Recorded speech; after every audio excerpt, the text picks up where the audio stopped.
ज्यांना तुमची किंमत नाही अशा लोकांसाठी वेळ व्यर्थ वाया घालू नका. तुम्ही चुकीचे नाही आहात हे आधी स्वतःला सांगा. हे स्वीकारा, हे सत्य स्वीकारा. आपण बऱ्याचदा काय करतो, आपण चुकीचे आहोत असं जेव्हा तुम्हाला वाटतं ना, तेव्हा मग बऱ्याचदा अशा लोकांना हा प्रश्न पडतो की आपण चुकीचे आहोत का. हा प्रश्न बऱ्याचदा आपल्याला पडतो, नेमकं आपलं कुठे चुकतंय.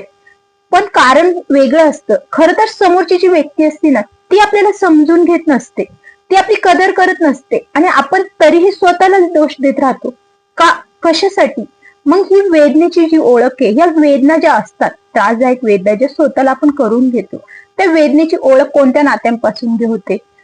जे लोक या नात्यांमध्ये अडकलेत, ज्या लोकांसाठी आजचा हा व्हिडिओ खास अशा लोकांसाठी आहे की जे चांगले असून देखील स्वतःलाच दोष देतात, स्वतःवरच शंका उपस्थित करतात, नेमकं माझं कुठे चुकतंय, नेमकं माझी चूक काय. तर अशा लोकांनी हा व्हिडिओ शेवटपर्यंत नक्की ऐका. नक्कीच तुम्हाला तुमची चूक लक्षात येईल आणि तुम्ही या सगळ्यामधून स्वतःला बाहेर काढू शकाल. तर व्हिडिओ शेवटपर्यंत नक्की ऐका. चॅनलला नवीन असेल तर चॅनलला सबस्क्राईब देखील करा. मग या स्वतःला दोष देण्याच्या या ज्या वेदना आहेत, आपण म्हणतो या ज्या भावनेच्या वेदना आहेत, त्या कुठून सुरू होतात. आपल्या ज्या नाती असतात त्या नात्यांमध्ये, मैत्रीमध्ये किंवा कुटुंबात सुद्धा. एक गोष्ट ही खूप प्रामाणिकपणे सांगते, ती समजून घेण्याचा प्रयत्न करा. अगदीच म्हणजे प्रश्न असा असतो की समजून घेणे एकतर्फी असेल. पहा, माझा प्रश्न काय आहे तुम्हाला, की जर एखाद्या व्यक्तीसाठी सतत समजून घेणे एकतर्फी असेल तर ते नातं नसतं, ते नातं राहत नाही. हे आपल्याला समजलं पाहिजे, हे प्रत्येकाला समजलं पाहिजे. सतत प्रत्येकाला पडणारा प्रश्न असा आहे की समजून घेणं एकतर्फी असेल तर ते नातं राहत नाही, ती सवय बनते आणि ती सवय आपण आपल्याला लावून घेतली, ती सवय आधी सोडा. मग करायचं काय? तुम्ही म्हणाल नातं तोडणं सोपं नसतं, नात्यांमध्ये तर ते निभावणं, लाईफ टाईम निभावणं गरजेचंच असतं. अर्थात नातं निभावणं, आपण म्हणतो नातं तोडायचं नाही, अर्थात हा मुद्दा जरी योग्य असला तरी मग याच्यावरती उपाय काय? तर याच्यावरती उपाय म्हणजे स्वतःला दोष देत नाही बसायचे. याच्यावरती उपाय म्हणजे स्वतःला बदलणे, स्वतः न बोलता गप्प राहणे. समोरच्याला एक्सप्लेन करायला जाऊ नका, समोरच्याला समजवायला जाऊ नका. ज्या व्यक्तीला समजून घ्यायचं नाही त्या व्यक्तीला कितीही समजवण्याचा प्रयत्न केला तरी ती व्यक्ती समजून घेणार नाही. स्वतःच जे काही बोलणं आहे ना ते स्वतःच घेऊन घ्या, काही गरज नाही कोणाला समजून सांगण्याची. स्वतःच्या भावना बाजूला ठेवते. बरेचदा अशा व्यक्ती काय करतात, स्वतःच्या भावना बाजूला ठेवून इतरांचा विचार करत राहतात. त्या व्यक्तीला नेमकं काय हवंय, त्या व्यक्तीला तुमच्यावरती त्यांची मतं लादणं हवंय आणि इथे कुठेतरी आपला स्वाभिमान गहाण ठेवू नये. मग अशा वेळेस आपण गप्प राहणे हेच योग्य आहे. फक्त एकच अशा आशा ठेवून जगायचं, ते म्हणजे कधीतरी ती व्यक्ती आपली किंमत ओळखेल, ही आशा ठेवून आपण जगतो. बरोबर आहे ना? बऱ्याचदा आपल्याला हीच आशा असते, अनेकांचा हाच प्रयत्न असतो की कधीतरी ती व्यक्ती बदलेल, कधीतरी त्या व्यक्तीला जाणीव होईल, त्या व्यक्तीला कधीतरी मला समजून घेण्याची आपण म्हणतो उपगती होईल. तर असं नाही होत. आपण जर त्या आशेमध्ये अडकून पडलो ना तर आपण आपलं स्वतःचं आयुष्य खूप मागे सोडून पुढे जातो आणि खूप सारं आयुष्य निघून जातं आणि मग नंतर आपल्याला पश्चाताप येतो की ती व्यक्ती बदलणारी नाही, ही व्यक्ती कधीच बदलणार. आपण बऱ्याचदा संतापाच्या भावात बोलून जातो, बा तू कधीच सुधारणार नाही, ही व्यक्ती कधीच बदलणार नाही, त्या व्यक्ती बदलणार नाहीयेत मला माहितीये. तरी आपण पुन्हा पुन्हा तीच चूक करतो ना. आपण पुन्हा पुन्हा त्याच सवयींना पुन्हा पुन्हा आपल्या आयुष्यामध्ये घेऊन येतो, त्याच सवयी त्याच गोष्टी आपण पुन्हा पुन्हा जीवनामध्ये करत असतो. तर ह्या सवयी आपल्याला थांबवायच्या आहेत. व्यक्ती बदलत नाही, ही व्यक्ती सुधारेल ह्या आशेवर जगणं म्हणजे स्वतःला दोष देणं, स्वतःला त्रास करून घेणं. तर ते थांबवा, हे मला आजच्या व्हिडिओमध्ये तुम्हाला सांगायचं. म्हणून व्हिडिओ शेवटपर्यंत नक्की ऐका, कारण की तुम्हाला मला हेच सांगायचे की तुम्ही चुकीचे नाही आहात, हे ऐका आणि हे लक्षात देखील ठेवा. ज्याला तुमची किंमतच समजत नाही तो माणूस हा वाईटच असेल असं नाही बरं का. हेही तितकंच खरं आहे की ज्याला आपली किंमत नाही म्हणून ती व्यक्तीच वाईट आहे असंही नसतं. पण तो तुमच्यासाठी योग्यतेचा नाही, हे लक्षात घ्या.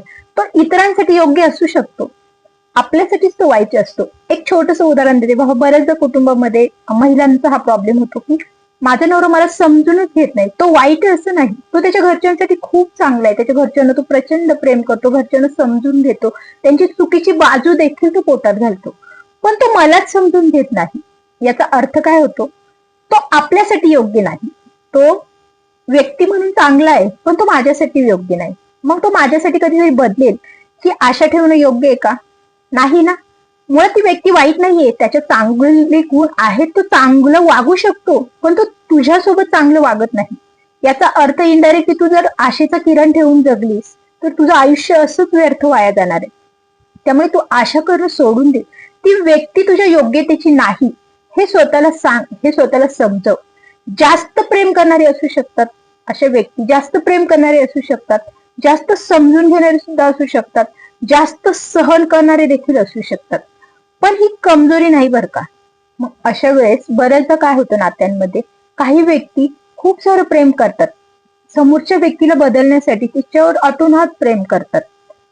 काही व्यक्ती खूप समजून घेण्याचा प्रयत्न करतात, ठीक आहे तू समजून नाही घेत, मीच समजून घेते, इथे देखील स्वतःला प्रूव्ह करण्याचा प्रयत्न करतात, सिद्ध करण्याचा प्रयत्न करतात. काही तर इतकं सहन करतात, समोरची व्यक्ती कितीही अतोनात एखाद्यावरती अन्याय करत असेल, समोर त्याला व्हॅल्यू देत नसेल, किंमत देत नसेल, तरी देखील जास्त सहन करत राहतात. ठीक आहे मी सहन करते, त्याला असं जाणवेल कधी ना कधी की बाबा मी एवढा त्रास देऊन सुद्धा ही व्यक्ती सहन करते. तर ह्या ज्या गोष्टी आहे ह्या खरं तर कुठेतरी चुकीच्या आहेत, आणि त्या लोकांसाठी ही कमजोरी नसते, ती एक संवेदनशील भावना असते, त्यांच्यामध्ये रुजू केलेली, त्यांनी ती सवय स्वतःमध्ये जखडून घेतलेली असते. आणि ह्या सवयींना कुठेतरी फुलस्टॉप देण्याची गरज आहे, थांबवण्याची गरज आहे आत्मसन्मानासाठी. जेव्हा हा आत्मसन्मान आपण जपतो ना, तेव्हा बऱ्याचदा आपल्याला जाणवतं बघा की लोक आपली कदर का करत नाही, हा प्रश्न आपल्याला पडतो. कारण की ज्या व्यक्ती आत्मसन्मानाला जपायला लागतात ना, त्या व्यक्तींची कदर केली जात नाही. सुरुवात ही अशीच असते बघा, पण जेव्हा त्या व्यक्ती ठाम होतात ना, स्वतःला सिद्ध करतात ना, त्यानंतर त्यांची जी किंमत असते ती वाढते समाजामध्ये. अशा व्यक्ती जी लोक कदर करत नाही, त्या लोकांसाठी काय सवय असतात पहा. तुम्ही कायम उपलब्ध असता. कदर न करण्यामागची कारण काय असतात ना, ते कोणत्या व्यक्तींची कदर केली जात नाही हे तुम्हाला माहितीये. त्याचा सर्वात पहिला मुद्दा, पहिला म्हणजे तुम्ही कायम उपलब्ध असता त्या व्यक्तींसाठी, त्या व्यक्तींना खूप महत्व देता. तुम्ही तुमचं सगळं काही बाजूला ठेवून तुमच्या जीवनामध्ये त्या व्यक्तीच्या छोट्या छोट्या गोष्टींसाठी तुम्ही उपलब्ध राहता, तुमची उपलब्धता दाखवता. लोक तुम्हाला गृहीत धरतात. मग अशा वेळेस काय होतं, लोक तुम्हाला गृहीत धरतात, हा आपलं ऐकणारच आहे हे त्यांच्या माइंडमध्ये फिट होतं, आणि त्यांच्या डोक्यामध्ये हे फिट असतं की ती व्यक्ती माझ्या पुढे काय जाणार आहे, माझ्या शब्दाला ती व्यक्ती अशी उचलून धरते, ती व्यक्ती लगेच मी म्हणेल त्या गोष्टी करते. मग ती लोक तुम्हाला किंमत नाही देत, ती लोक तुम्हाला गृहीत धरतात. प्रत्येक वेळेस तुम्ही उपलब्धता दाखवता म्हणून ती लोक तुम्हाला गृहीत धरतात. दुसरं म्हणजे तुलना. त्यांच्या आयुष्यातील जे काही दुसरे लोक असतात त्यांच्या अपेक्षा काय असतात, आणि तुम्ही मग कमी पडता. हे महत्वाचा मुद्दा आहे. तुलना. त्यांच्या डोळ्यामध्ये जी लोक स्वतःला तेवढ्या पुरतच ठेवतात आणि तुम्ही सतत उपलब्ध असतात, मग तुलना केली जाते, आणि अशा ठिकाणी तुमची किंमत जी असते ना ती शून्य केली जाते, शून्य होते. लोक तुम्हाला गृहीत धरतात, लोक तुम्हाला तुमची कदर करत नाही. तिसरा म्हणजे क्षमता.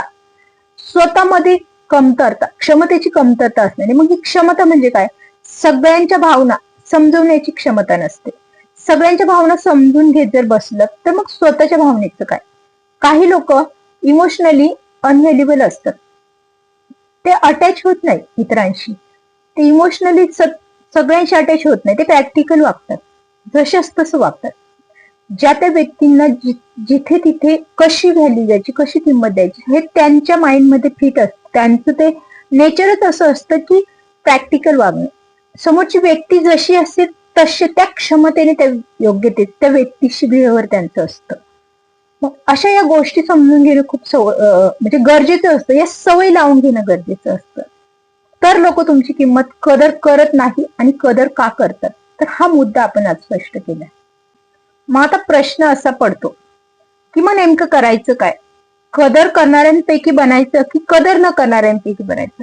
तर थोडं थांबा आणि स्वतःला आधी हा प्रश्न विचारा, मी नेहमी इतरांसाठी करण्यासाठी उपलब्ध राहण्यासाठीच बनायचं का, सतत मला गृहीतच धरलं जावं का. कधी कधी आयुष्यात असं वाटतं ना तुम्हाला पण, की आपण खूप देतो, खूप सहन करतो, खूप समजूनही घेतो, पण तरीही समोरच्याला आपली किंमत कळतच नाही. अनेक प्रश्न पडतात, आणि मग मनात एकच प्रश्न उभा सतत घोळत राहतो की माझ्यातच काहीतरी कमी आहे का. स्वतःला दोष द्यायचा, हा दोष देणं थांबवा. मी बऱ्याचदा नेहमीच सांगते, आता व्हिडिओ खरं तर हा याच टॉपिक वरती आहे की स्वतःला दोष देणं थांबवा. स्वतःला दोष देणं म्हणजे स्वतःला त्रास करून घेणं, आणि तो त्रास स्वतःला करून घेऊ नका. स्वतःला दोष देऊ नका हे जर माझं म्हणणं आहे, तर मग किंमत नसलेल्या नात्यांची ओळख ही देखील असणं गरजेचं आहे. कारण की स्वतःला त्रास कधी होणार नाही जेव्हा आपल्याला नाती ओळखता येतात. मग ही किंमत नसलेली नाती कशी ओळखायची हे नेहमी लक्षात ठेवा. ज्याला आपली किंमत असते ना, तो आपल्यासाठी वेळ काढतो. हा एक महत्वाचा मुद्दा आहे. जी व्यक्ती आपल्यासाठी वेळ देते, अर्थातच त्या व्यक्तीला आपली किंमत आहे. ज्याला आपली किंमत नसते किंवा त्याला आपली किंमत असते, तो आपल्या भावना हलक्यात घेत नाही, आपल्या भावना समजून घेतो, आपल्याला ऐकतो. पण काही लोक असे असतात जे आपल्याला किंमत देत नाही. आपली गरज असेल तेव्हाच आपली आठवण काढतात. आपल्या शांततेचा गैरसमज करून घेतात. आपल्या शांततेला ते गैरसमज, आपण जर गप्प असेल तर ते आपल्याला अहंकारी समजतात, गैरसमज पसरवतात आपल्याबद्दल. आणि आपण दुखवतो की ते म्हणतात, दुखावलो गेलो जर आपण ह्या गोष्टीमुळे, तर ते म्हणतात की तू जास्तच विचार करतेस. दोष आपल्याला देतात. आपण का दुखावलोय याचा विचार ते करत नाही, ते फक्त आपल्याला दोषच देतात की तू जास्तच विचार करतोस. मग अशी ही नात्यांची ओळख करून घेणं देखील खूप गरजेचं आहे. हीच ती जागा आहे जिथे आपली किंमत शून्य समजली जाते. मग ती जागा आपल्याला ओळखता आली पाहिजे. मग ती कोणत्याही ठिकाणी असो, नात्यांच्या ठिकाणी असो, कुटुंबात असो, कामाच्या ठिकाणी असो, कोठेही असो, जोडीदारासोबत असो, वेगवेगळ्या ठिकाणी ही किंमत जी असते ना, व्हॅल्युएबल अनव्हॅल्युएबल, ही किंमत आपल्याला ओळखता आली पाहिजे. मग ही अशा नात्यांच्या ठिकाणी आपल्याला आपली किंमत जर ओळखता आली ना, आपण चुकीचे नसतो हे आपल्याला आतापर्यंत तुम्हाला कळलं असेल की आपण चुकीचे नाहोत. समोरची व्यक्ती समजून घेण्यात कमी पडते, हा मुद्दा आतापर्यंत स्पष्ट झाला. एक गोष्ट नीट लक्षात ठेवा, समजून घेणं ही कमजोरी नाही, सहन करणं हा मूर्खपणा देखील नाही, नातं टिकवायचा प्रयत्न करणं हे चुकीचं नाही. हे मुद्दे देखील लक्षात ठेवा. चूक कोठे होते हे माहिती तुम्हाला? जेव्हा समोरची व्यक्ती आपल्या भावना समजून घ्यायला तयारच नसते, ती जाणीवपूर्वक असते या गोष्टी, तेव्हा आपण कितीही चांगले असलो ना तरी आपल्याला जास्त काही ठरवलं जात नाही किंवा आपल्याला जास्त महत्वही दिलं जात नाही. पण खरं सांगू का, तुम्ही जास्त किंवा कमी आहात असं त्याचा अर्थ होत नाही. ते समजणारे कमी आहेत हे तुम्ही लक्षात घ्या. मग हे समजणारी लोक ती कमी पडतात ते. मग अशा लोकांमध्ये वेळ वाया घालवण्याची किंमत काय असते हे माहिती तुम्हाला? आपण वेळ देतो ना, तो परत मिळत नाही हे लक्षात घ्या. मग का अशा लोकांसाठी वेळ वाया घालायचा ज्याला आपली किंमतच नाही, ज्याच्यावर घालवलेले प्रत्येक क्षण, प्रत्येक दिवस आपल्या आयुष्यातून हा चोरीला जाणार आहे. चोरी झालेले दिवस आहेत ते पुन्हा आपल्या आयुष्यात येणार नाहीये, ते व्यर्थ गेलेत, व्यर्थ जातात हे लक्षात घ्या. आयुष्य एकदाच आहे, मी नेहमी सांगते. ते आयुष्य स्वतःसाठी जितकं जास्त जगता येईल ना तितकं जास्त जगा. त्यावेळेस तुम्ही स्वतःवर काम करू शकता ना. जेव्हा एखादी व्यक्ती आपल्याला किंमत देत नसेल, अशा व्यक्तींमागे वेळ वाया घालवण्यापेक्षा स्वतःवरती काम करू शकता, मन शांत ठेवू शकता, खरं प्रेम देणाऱ्या व्यक्तींसोबत, लोकांसोबत राहू शकता. त्याच्यासाठी खरी लोक, खरं प्रेम देणारी लोक ही ओळखता आली पाहिजे, जी आपली आहेत, ती खरंच आपल्याला मनापासून त्यांनी स्वीकारले. अशा लोकांसोबत वेळ घालवल्यानंतर आपल्याला मिळणारा आनंद हा अतोनात वेगळाच असतो. त्या नात्यामध्ये किंवा त्या क्षणांमध्ये आपल्याला त्रास होत नाही, आपल्या भावना ह्या आनंदाने बहरल्या जातात. ज्याला फरकच पडत नाही, ज्याच्याकडून समजून घेण्याची अपेक्षा ठेवणं म्हणजे मूर्खपणाचं लक्षण आहे खरं तर.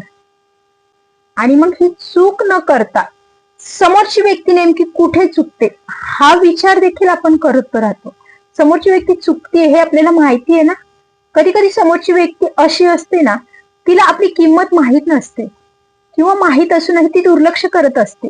कारण ज्याला सर्व काही आपण सहज मिळतं ना, बरेच अशी लोक आहेत ज्यांना सहज सगळ्या गोष्टी मिळतात, तो त्याची किंमत कधीच करत नाही. आपण म्हणतो ना सहज उपलब्ध आहे म्हणून किंमत नाही. आपण आपल्या मुलांनाही बऱ्याचदा बोलतो की तुम्हाला सहज सगळ्या गोष्टी मिळतात म्हणून तुम्हाला किंमत नाही. एखाद्या गोष्टीचं त्यांनी जर नुकसान केलं तर आपण ही गोष्ट सहज बोलून जातो. पण खरं तर हा मुद्दा खरंच समजून घेण्याचा आहे किंवा हा मुद्दा खरंच प्रॅक्टिकल खरा विचार करण्यासाठी आहे. ज्याला काही गोष्टी सहज मिळतात ना, त्याला त्याची किंमत नसते, कदर नसते त्याला. तुम्ही त्यांना इतकं सहज उपलब्ध होताना की त्यांना कधी असं तुम्हाला गमावण्याची अशी संधी किंवा भीती त्याला वाटतच नाही. त्या व्यक्तीनं भीती वाटणं ही गरजेचं आहे. आणि ही चूक आपण बऱ्याचदा करतो. त्या व्यक्तीला आपण सहज नेहमी उपलब्ध राहतो. त्या व्यक्तीला कधी असं वाटतच नाही की आपण त्यांना सोडून जाऊ शकतो. आपण त्यांच्या जीवनातून आपल्या स्वतःला लांब करू शकतो. या गोष्टींची भीती वाटणं त्या व्यक्तींना, ती जाणीव करून देणं देखील कधी कधी नात्यांमध्ये गरजेचं असतं. मग या गोष्टी करण्यासाठी, स्वतःला वाचवण्यासाठी ची जी वेळ आहे ना, ती वेळ स्वतःला काढायची. मग तुम्हाला काय करायचंय? एक दिवस असा येतो जिथे आपल्याला ठरवावं लागतं. जेव्हा आपली कदर करणं, आपली किंमत करणं पूर्णपणे आपल्याला गृहीत धरलं जातं ना, त्यावेळेस एक दिवस असा नक्की येतो ज्यांच्या आयुष्यात खरंच विचारपूर्वक हा दिवस येतो ना, तुम्ही विचार करून नक्की पहा, जिथे आपल्याला ठरवावंच लागतं, आता बस, आता थांबायचं आहे. मीही एक दिवस असा विचार केला आणि ठरवलं, बस आता थांबायचं आहे. कारण प्रत्येक वेळी आपणच समजून घ्यायचं नाही, प्रत्येक वेळीच आपणच माफ करायचं नाही, प्रत्येक वेळी आपणच समजून सांगायला जायचं नाही, प्रत्येक वेळी आपणच स्वतःला दुखवायचं नाही, स्वतःला दोष द्यायचा नाही. या सगळ्या गोष्टी मी शिकले, या गोष्टींचा मी विचार केला. मी स्वतःला ठामपणे सांगितलं, बस आता थांबायचं आहे. स्वतःची किंमत ओळखायची आहे, स्वतःला ओळखायचं आहे. हा स्वार्थ नाही बर का, हा आत्मसन्मान आहे. आणि आज मी अभिमानाने सांगते की मी माझ्या आत्मसन्मानाचं रक्षण करण्यासाठी, माझं स्वाभिमान जपण्यासाठी मी स्वतःसाठी उभी आहे. तो बदल तुम्ही तुमच्या स्वतःमध्ये करून घ्या, असं मी तुम्हाला नक्कीच सांगेन. मग बदल करायचा म्हणजे नेमकं काय करायचं, हा प्रश्न देखील तुम्हाला निर्माण होत असेल. मग करायचं काय, तर शांतपणे दूर होणं. हा पहा, नाही तर तुम्ही म्हणाल मग प्रत्येक गोष्टीला तोंड द्यायचं का? जी लोक भांडतात, जी लोक वाईट वागतात, अशी लोक असतात आपल्या जीवनामध्ये. अशा लोकांशी भांडत जर बसलो ना, तो मनस्ताप खूप वेगळा असतो, प्रचंड असतो. नका करू, मी त्या गोष्टी करून झाल्यात. कोण काय बोललो की त्याला रिॲक्ट होणं हा माझा स्वभाव होता, तो मी खूप बदलला. त्याने मला खरंच खूप बदल जाणवले. त्या गोष्टी गरजेच्या नसतात, व्यर्थ असतात, वेळ जातो, मनस्थिती खराब होते, काहीच गरज नसते. अशा वेळी काय करायचं, तर शांतपणे दूर निघून जाणे, दूर होणे अशा लोकांपासून. लक्षात ठेवा, जोरात भांडून निघून जाण्यापेक्षा शांतपणे दूर होणं ना, हे खूप प्रभावी असतं, खूप म्हणजे खूप प्रभावी असतं. समोरच्या व्यक्तीला विचार करायला भाग पडतं की ही व्यक्ती काही न बोलता निघून गेली, शांत होती, ती व्यक्ती बोललीच नाही. कारण जिथे तुमचं अस्तित्व महत्वाचं नाही ना, तिथे तुमची अनुपस्थितीच सगळं काही दर्शवून जाते. आपण असून देखील नसल्यासारखे जेव्हा त्यांना जाणवतं ना, तेव्हा पहा, तुम्ही तिथून जितके विचार नसताना त्यांचे विचारचक्र तितके सुरू असतात. मग त्याच्यासाठी बोलण्याची गरज नसते. तुम्ही ओरडणार नसतात, तुम्ही काहीही बोललेले नसतात, तुम्ही तक्रार करणार नसतात, तुम्ही तक्रारही करत नाही. फक्त तुम्ही स्वतःसाठी जगायला लागलेले असतात, तुम्ही स्वतःमध्येच असता आणि ती लोक मात्र तुमचा विचार करत असतात. ह्याच्या पलीकडे अजून व्हॅल्यू म्हणजे काय असते आपली. हा मुद्दा खूप महत्वाचा आहे की शांत राहून दूर जाणं ना, ही गोष्ट आहे ना, स्वतःला सन्मानाने जगायला लावते. आणि ज्या व्यक्ती आतापर्यंत स्वतःला दोष देत आल्या असतील ना, की मी कुठे चुकीचे किंवा स्वतःची चूक शोधण्याचा प्रयत्न करत असाल ना, तर स्वतःची चूक शोधू नका. तुम्ही जसे आहात ना, नॅचरल आहात, नैसर्गिकरित्या तुम्हाला देवाने तयार केले, तसेच राहा. कोणासाठी बदलण्याची गरज नाहीये. त्या व्यक्तीने आपली कदर करावी, त्या व्यक्तीने आपली किंमत करावी, म्हणून त्या व्यक्तीसाठी बदलण्याची गरज नाहीये. तुम्ही जसे आहात तसे स्वीकारा. फक्त तुम्हाला तुमच्या स्वतःमध्ये बदल करायचा आहे, इतरांना बदलायला जायचं नाहीये, हे लक्षात घ्या. कोणासाठी बदलायचं नाही, आपल्याला आपल्या स्वतःसाठी बदलायचंय. स्वतःसाठी बदल हा खूप म्हणजे खूप, आपण म्हणतो ना, जगण्यासाठी आनंदी ऊर्जा देण्यासाठी आपल्याला खूप महत्वाचा असतो. मग ज्या व्यक्ती स्वतःला दोष देतात ना, त्या व्यक्तीने आजच दोष देणं थांबवा. व्हिडिओ शेवटपर्यंत तुम्ही नक्कीच ऐकले असेल, कारण की नक्कीच या वेदना, या संवेदना, या भावना तुमच्या मनामध्ये कुठे ना कुठे, कधी ना कधी जाणवल्या असतील. नात्यांमध्ये असो, कुटुंबामध्ये असो, शेजारी कामाच्या ठिकाणी असो, कोठेही असो, अशा कोणत्या ना कोणत्या ठिकाणी तुम्हाला या भावना जाणवल्या असतील. आज जर तुम्ही हा व्हिडिओ शेवटपर्यंत ऐकला असेल, पाहिला असेल, तर एक गोष्ट मनाशी पक्की करा. शेवटी जाता जाता एवढंच सांगून जाईल, मनाशी एक गोष्ट नक्की करा की तुम्ही चुकीचे नाहीत, हे स्वीकारा. हे स्वतःला ठामपणे सांगा, मी चुकीचे नाही, मी समजून, माझ्या खऱ्या भावना आहेत. त्या समोरच्या व्यक्तीला ती व्यक्ती कमी पडते, तुम्ही कमी नाही, ही गोष्ट स्वतःला सांगा. फक्त समोरची व्यक्ती तुम्हाला समजून घेत नाही, त्या घेण्या इतकी ती तेवढी नाहीये, तेवढी मोठी नाहीये, त्या योग्यतेची ती नाहीये. मग तुम्ही स्वतःला दोष देणं थांबवा ना. ज्याला तुमची किंमत नाही ना, त्याच्या वेळ व्यर्थ वाया घालू नका. बरेचदा काय होतं, आपला समाज नातेसंबंधांमध्ये, नवरा बायकोच्या नात्यामध्ये, जोडीदाराच्या नात्यामध्ये किंवा कुटुंबाच्या नात्यामध्ये अशा गोष्टी होतात की ते सोडणं शक्य नाहीये ना. आपण त्या नात्यांकडून खूप साऱ्या अपेक्षा करतो. अपेक्षा करणं सोडून द्या. नात्यांमध्ये जिथे किंमत नाही तिथे अपेक्षा करायची नाही. आपला वेळ वाया नाही घालवायचा अशा लोकांमागे की त्या व्यक्तीने आपली किंमत करावी म्हणून सतत प्रयत्न करत नाही राहायचे. त्याचा त्रास हा स्वतःला खूप होतो आणि हा त्रास करून घेणं बंद करा. कारण की तुम्ही त्या व्यक्तीच्या प्रेमासाठी किंवा त्या व्यक्तीच्या प्रेमासाठी बंदे आहात, पण त्या व्यक्तीला ते प्रेम द्यायचं नाहीये. तुम्हाला त्याला समजूनच घ्यायचं नाहीये आणि तुम्ही अपेक्षा करताय त्याने मला प्रेम द्यावं, त्याने मला समजून घ्यावं. त्यापेक्षा स्वतःवर प्रेम करा, स्वतःवर काम करा, स्वतःला समजून घ्या आणि आनंदी आणि हॅपी राहा. आजचा व्हिडिओ जर तुम्हाला आवडला असेल तर व्हिडिओला एक लाईक नक्की करा. चॅनेलवर नवीन असाल तर चॅनेलला सबस्क्राईब करा. जीवनामध्ये पॉझिटिव्ह राहण्यासाठी अशा वेगवेगळ्या गोष्टी, स्वतःमध्ये बदल, ह्या गोष्टी खूप गरजेच्या असतात. मीही एक गृहिणीतून मुलं, कुटुंब, होणारा त्रास, वेगवेगळ्या परिस्थितीमधून, अनुभवातून मी माझे बोल आज तुमच्यासोबत शेअर करते. मी ही काही खूप मोठी अशी कोणी आदर्श व्यक्ती अशी नाहीये की मी माझे सल्ले तुम्हाला मला द्यावेत आणि ते तुम्ही घ्यावेत. पण एक अनुभवाचे बोल तुम्हाला सांगते की जीवनामध्ये स्वतःला घडवण्यासाठी, स्वतःला बदलण्याची गरज असते. आनंदी राहण्यासाठी स्वतः आनंदी, स्वतःमध्ये चेंजेस करणं गरजेचं असतं. इतरांमध्ये आपण जितके अडकून राहू त्या गोष्टींचा त्रास स्वतःला खूप होतो. समोरची व्यक्ती बदलत नाही हाही मुद्दा तितकाच महत्वाचा असतो. जी व्यक्ती खरंच आपल्यावर प्रेम करते, जी व्यक्ती खरंच आपल्याला समजून घेऊ शकते, त्या व्यक्तीला आपल्याला स्पष्टीकरणाची गरज नसते. आणि ज्या व्यक्तीला स्पष्टीकरण देऊनही त्या व्यक्ती आपलं ऐकू शकत नाही, अशा व्यक्तींमागे वेळ व्यर्थ वेळा घालवणे म्हणजे कुठेतरी स्वतःची किंमत शून्य करून घेणं आहे. तर मला आजच्या व्हिडिओमध्ये हे एवढंच सांगायचंय की स्वतःला वेळ द्या, स्वतःवर प्रेम करा, आनंदी राहा, हॅपी राहा. व्हिडिओ आवडला असेल पुन्हा एकदा सांगते, व्हिडिओला एक लाईक करा. चॅनलला नवीन असेल तर चॅनलला सबस्क्राईब नक्की करा. पुन्हाच एखादा नवीन विषय घेऊन लवकरच तुमच्यासोबत जोडली जाईल. तोपर्यंत धन्यवाद.